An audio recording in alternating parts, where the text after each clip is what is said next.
Sveiki, aš Karolina iš Kemperiai 365, esam Adrijos dilerių konferencija, kuriame yra pristatomos naujovės. Tai noriu vieną jums pristatyti modelį, kuriuo jaučiu vis didesnį susidomėjimą Lietuvoje. Tai yra Adria kompaktas, kaip kemperis tik tai mažesnis, ant 15 cm, siauresnis ant 15 cm trumpesnis ir noriu jums jį pristatyti detaliau. Čia yra Supreme klasės komplektacija, tai reiškia, kad sienos yra aliuminės visos, dizainas irgi yra prabangesnis, viduje aš parodysiu.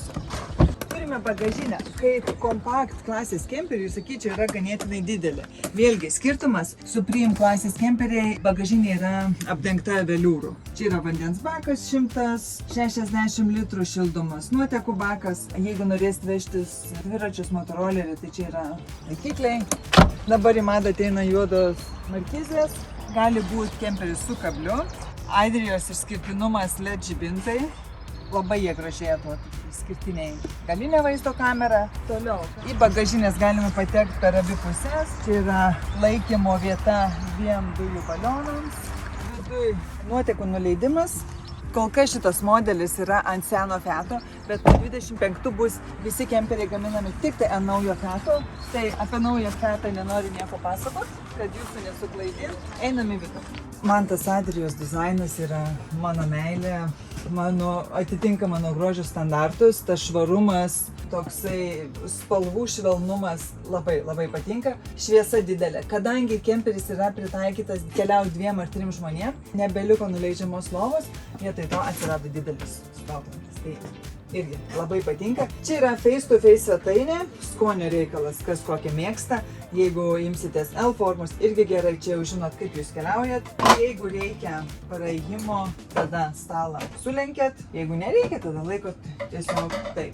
Čia yra šviesi oda. Šviesi oda yra papildoma opcija, jos kaina yra virš 2000. Tai jeigu norėsite užsisakinėti, turėkite omeny.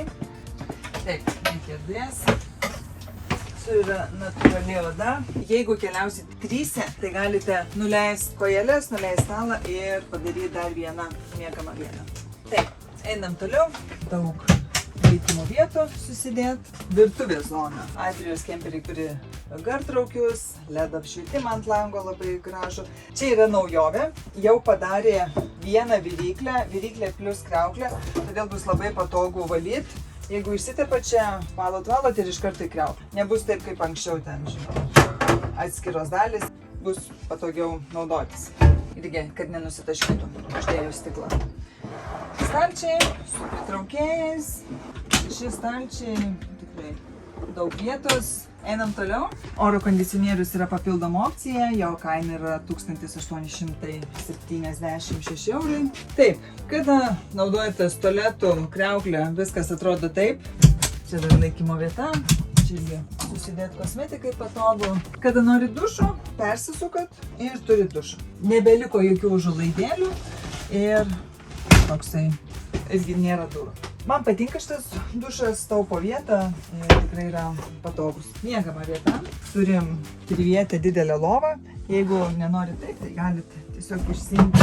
Per vidurį minkštas vietas ir turėti kaip twin bed ir čia dar naktinis staliukas. Jeigu ne, tada miegat vienoje didelėje lovoje. Ir čia irgi daug vietų susidėti. Didelis stoglangis, labai didelis stoglangis ir daug šviesos. Iš abiejų pusių palangą ir stoglangį, tai Adrijos kemperiuose niekada nebūna tamsu. Tas tai tikrai.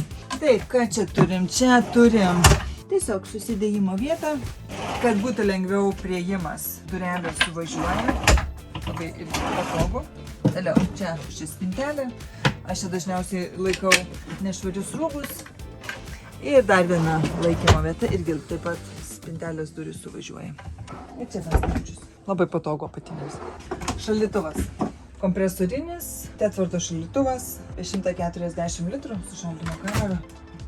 Mano mėgstama laikymo vieta, ji būna vėsesnė, nes po šaldytuvo tai patogu vaisius laikyti. Tikrai čia yra Lietuvoje dar niekada nebuvęs modelis, bet aš vis gaunu užklausų, kaip jis atrodo, ar tikrai jis vertas dėmesio. Tai sakau, jis tikrai yra vertas dėmesio, jeigu keliaujate 2 ar 3. Vanas jums per mažas, kemperis gal kiek per didelis, tai čia yra puikiai opcija kemperiui, kuris yra tarp vano ir tarp kemperio. Jeigu turi daugiau klausimų, rašykit man, skambinkit, atvažiuokit ir ačiū, kad esate.